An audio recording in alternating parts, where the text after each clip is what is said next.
Being open-minded about music doesn't just mean giving new artists a shot.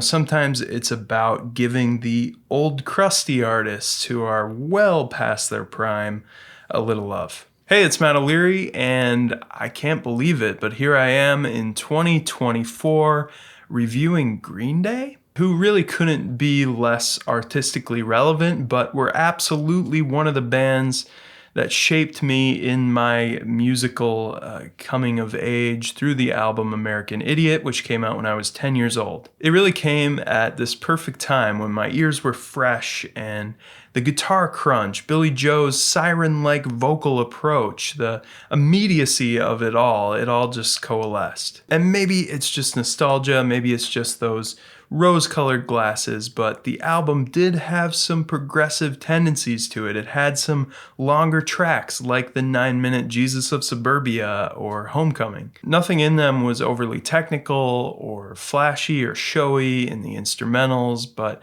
the songs shifted from disparate section to section in sometimes a very linear and progressive way. It was definitely pop, but it wasn't the 3-minute pop that I was used to at the time. And nothing about the spirit of punk or the politicking resonated with me at all. I could not be less interested in that at 10, and still am not, really. So it was all about melody, and I don't know if it would have struck me the same way if I was a little older or had the knowledge of the history of rock or pop music, but to the virgin ear, it was pure dopamine. I thought 21st Century Breakdown after that was a slightly less addictive and way more bloated album. And then I really didn't give him much of a shot after that. It was kind of one and done for me and Green Day, despite the many showers singing St. Jimmy. But in the dead of winter, with not a lot of competition for new music, Saviors really caught my ear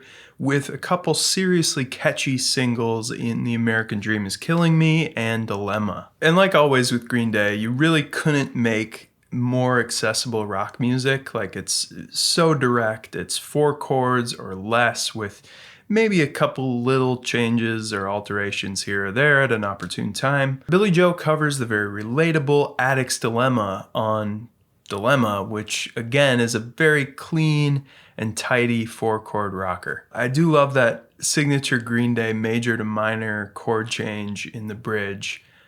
So classic. And how the guitar plays the melody on the second time going through the bridge. It's such a simple but effective technique. It's something they've been doing for 30 years. Father to Son is another beacon on this album of a more earnest lyrical approach. There are times for me when the more snarky, biting, punk lyrical approach works, like Look Ma No Brains is a good example. But I actually think these kind of earnest, hard on your sleeve type of songs, like Father to a Son, like Dilemma, are the strongest lyrically. Lines like "You're a lighthouse in a storm from the day you were born, a promise, father to a son," or "I never knew a love could be scarier than anger." It's not trying to be too clever. It's just speaking very directly, very plainly about the human condition. And I think it works. I think it's kind of refreshing on an album that otherwise does a lot of the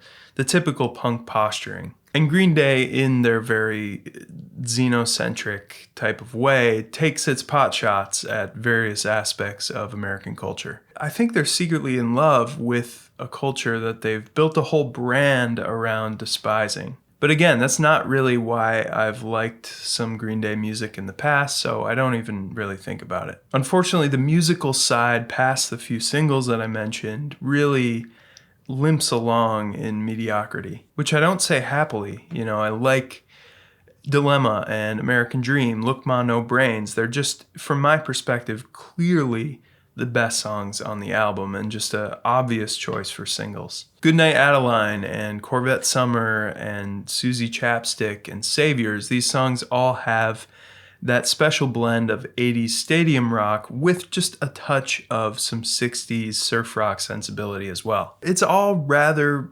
pleasant. These songs aren't off-putting, but there's just very little development. I feel like I can predict every note, predict every chord change, and completely have my head wrapped around a song after 6 or 7 seconds. My favorite of the bunch as far as non-singles is probably Stranger Days Are Here to Stay, which has some strong letter bomb vibes. Where are the big bridges? Where are the mid-song change-ups that made American Idiot and 21st Century Breakdown, that whole era, so successful? I feel like they tried to go back to the Dookie era directness, but it doesn't have that same bite. It doesn't have that same hunger or, frankly, songwriting. Then to top it all off, there are a few tracks here which are truly annoying, like the Weezer-esque Bobby Socks.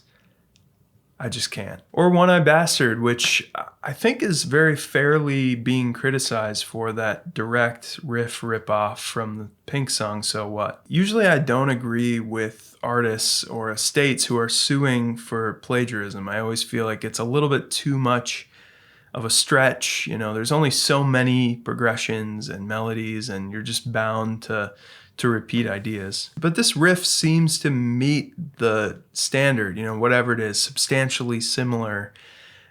It's only 1 or 2 notes away, and the whole energy of it is the same. I think Pink would really have a case. All in all, for Green Day's Saviors, I was disappointed. I thought the band maybe had a late career gem on their hands, but yeah, just not getting into this. Like I said, most of it is pretty pleasant. There are a couple tracks I'll walk away with, so it's maybe a 5.5 out of 10.